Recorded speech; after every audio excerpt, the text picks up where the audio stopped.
Hi hello నమస్తే welcome to BVR TV official. మిత్రులరా, నేను మీ బీవీఆర్ రావుని. ఆపద ముక్కులవాడు వెంకటేశ్వర స్వామి కొలువు తీరిన తిరుమలలో భక్తులు నిలువు దోపిడికి గురవుతున్నారట. కొందరు టీటీడీ ఉద్యోగులతో పాటు వివిధ శాఖల్లో పనిచేస్తున్న ఉద్యోగులు మోసాలకు పాల్పడుతుండడం కలవరానికి గురిచేస్తోంది.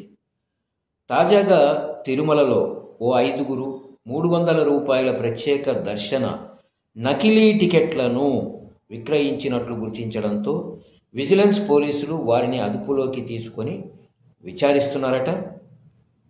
బుధవారం నకిలీ టికెట్లతో ప్రత్యేక దర్శనానికి యత్నించిన భక్తులను వైకుంఠం క్యూ కాంప్లెక్స్ వద్ద విజిలెన్స్ సిబ్బంది నిలిపివేశారు. వారిని విచారించగా టాక్సీ డ్రైవర్లు తిరుపతికి చెందిన శశి, చెన్నైకి చెందిన జగదీష్ ద్వారా టికెట్లను కొనుగోలు చేసినట్లు భక్తులు చెప్పడంతో అధికారులు ఆ దిశగా విచారణ మొదలుపెట్టారు. నిందితుల్లో ఒకరు 300 రూపాయల ప్రత్యేక దర్శన కౌంటర్ సిబ్బంది లక్ష్మీపతి విధుల్లో ఉన్నప్పుడు నకిలీ టికెట్లతో దర్శనానికి పంపుతున్నట్లు గుర్తించారు. ఈ నకిలీ టికెట్లు అమ్మేవాళ్ళు బయట ఒకళ్ళు, సేమ్ ఈ నకిలీ టికెట్లతో లోపలికి పంపేవాడు ఒకడు. వీళ్ళంతా కుమ్ముక్కై ఉన్నారనమాట.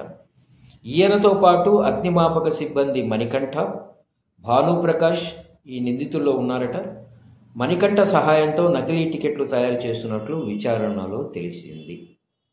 ఇప్పటి వరకు హైదరాబాద్, ప్రొద్దుటూరు, బెంగళూరుకు చెందిన 11 మంది వద్ద నిందితులు దాదాపు 19 నుంచి 20 వేల రూపాయలు వసూలు చేసి నకిలీ టికెట్లు అందజేసినట్లు గుర్తించారు.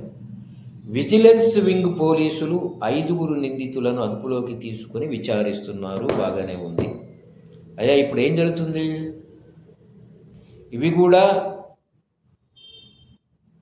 జగన్ ప్రభుత్వం వల్లే జరుగుతున్నాయంటారు.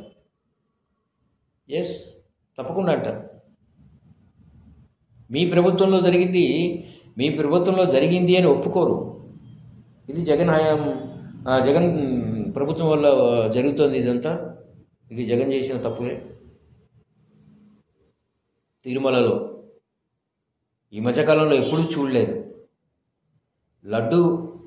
కల్తీ లడ్డు దగ్గర నుంచి మొదలైంది. మొన్న తొక్కిసలాట, బస్సు యాక్సిడెంటు, పోటులు, అగ్ని ప్రమాదం, తర్వాత ఆ గోల్డ్ కాయిన్స్ దొంగలిస్తున్న వ్యక్తి, ఇప్పుడు ఈ టికెట్లు ఎన్ని చూడాలో ఇంకా. గోవిందా గోవిందా.